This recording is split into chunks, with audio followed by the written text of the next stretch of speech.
Nous connaissons tous Amazon, cette entreprise qui vend de tout et à n'importe quel moment dans le monde entier. Mais elle n'a pas toujours été si puissante. Retour sur la gloire d'une société qui ne cesse de grimper, malgré les critiques. Revenons d'abord sur le parcours de vie de Jeff Bezos et les raisons qui l'ont poussé à fonder son entreprise. Jeff Bezos, de son vrai nom Jeffrey Bezos, est né le 12 janvier 1964 aux États-Unis. Il est le fondateur d'Amazon et Blue Origin. Selon le magazine Forbes, Jeff Bezos serait la première fortune mondiale en 2021, avec plus de 209,2 milliards de dollars. C'est aussi en 2021 qu'il décide de démissionner du poste de PDG d'Amazon. Cependant, il reste le principal actionnaire et le président du conseil d'administration. Jeff Bezos est un enfant surdoué doté d'un très haut QI.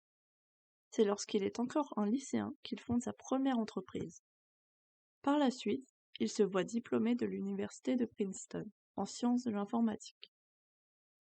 Mais c'est seulement à l'âge de 30 ans que lui vient l'idée de créer sa propre entreprise. J'ai appris que l'utilisation du web augmentait de 2300% par an. Je n'avais jamais vu ou entendu parler de quelque chose avec une croissance aussi rapide. Et l'idée de créer une librairie en ligne avec des millions de titres, quelque chose de purement inconcevable dans le monde physique, m'enthousiasmait vraiment. Le but d'Amazon est simple, devenir la plus grande librairie du monde en vendant des livres sur le net. L'entreprise naît le 5 juillet 1994 à Seattle. Le nom vient du fleuve l'Amazone, le plus grand du monde, qui deviendra donc la librairie la plus grande. Depuis, Amazon ne vend plus que des livres ou des BD, mais aussi toutes sortes d'objets tels que de l'électronique, des jouets. Le résultat est là.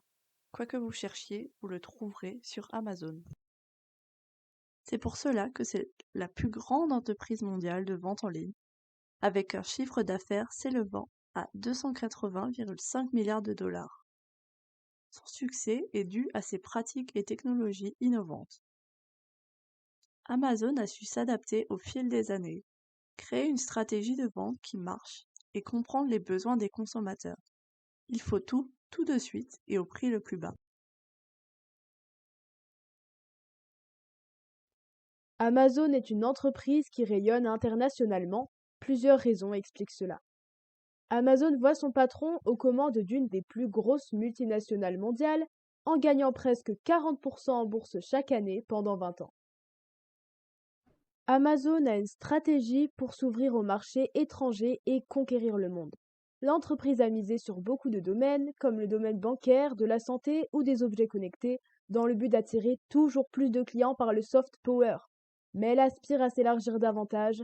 Elle a d'ailleurs déjà investi dans l'intelligence artificielle. Alors, la société a diversifié son offre au cours du temps, notamment grâce aux investissements sur le cloud, le streaming vidéo, les télés ou les enceintes connectées. Sa stratégie d'expansion a d'abord commencé par une stratégie de diversification. Amazon, avec son large choix de produits, s'assure de récupérer de grandes parts de marché. L'entreprise montre son potentiel à l'échelle mondiale et affirme qu'elle est en avance technologiquement parlant. Aujourd'hui, l'entreprise représente plus de 60% de l'audience des sites marchands en France et à l'échelle mondiale, son concurrent s'avère être Alibaba dans le domaine de l'intelligence artificielle. En termes de capitalisation boursière, Amazon est la 4e plus grande société au monde avec une capitalisation de 1816 milliards de dollars fin juillet 2021. Elle est leader du e-commerce et grâce à son business model innovant, elle connaît sa fulgurante ascension. Elle innove, dématérialise des produits, simplifie les achats et donne le droit aux clients d'exprimer leur opinion en instaurant les notations et avis. Donc, les nombreux clients d'Amazon sont influencés par les domaines dans lesquels s'inscrit le géant mondial qui tend vers les 2000 milliards de dollars de capitalisation boursière, soit à titre comparatif le PIB d'un pays tel que l'Italie. En outre, Amazon est une société extrêmement influente puisque la quasi-totalité des pays peuvent effectuer des achats sur le site ou y commercialiser des articles. La société est aussi la plateforme directe aux consommateurs pour atteindre les acheteurs en Occident pour de nombreux fabricants chinois. Beaucoup d'entreprises à travers le monde acquièrent des marques à succès sur Amazon et ont attiré des sommes titanesques de capitaux durant ces derniers mois. Finalement, Amazon parvient à rayonner à l'international en se faisant une place dans un grand nombre de domaines. C'est une soft power. La société multinationale a réussi à influencer le monde entier en élargissant toujours plus ses capacités. Amazon s'est peu à peu introduit dans notre quotidien. En effet, on a désormais accès à tous les produits et à n'importe quel moment, en plus à petit prix. Cette entreprise, c'est du bel et bien. Selon l'IFOP, 68% des personnes interrogées considèrent qu'Amazon présente une utilité pour la population. Mais cela ne ravit pas tout le monde. Amazon crée certes de l'emploi, mais fait concurrence aux petits commerçants. L'entreprise se défend en affirmant que, en mettant toute notre énergie, notre savoir-faire et notre capacité d'innovation au service des Français, nous contribuons à la croissance de l'économie française. Elle a aussi quelques différends avec les États. Amazon collabore parfois avec eux, mais est souvent mal perçue.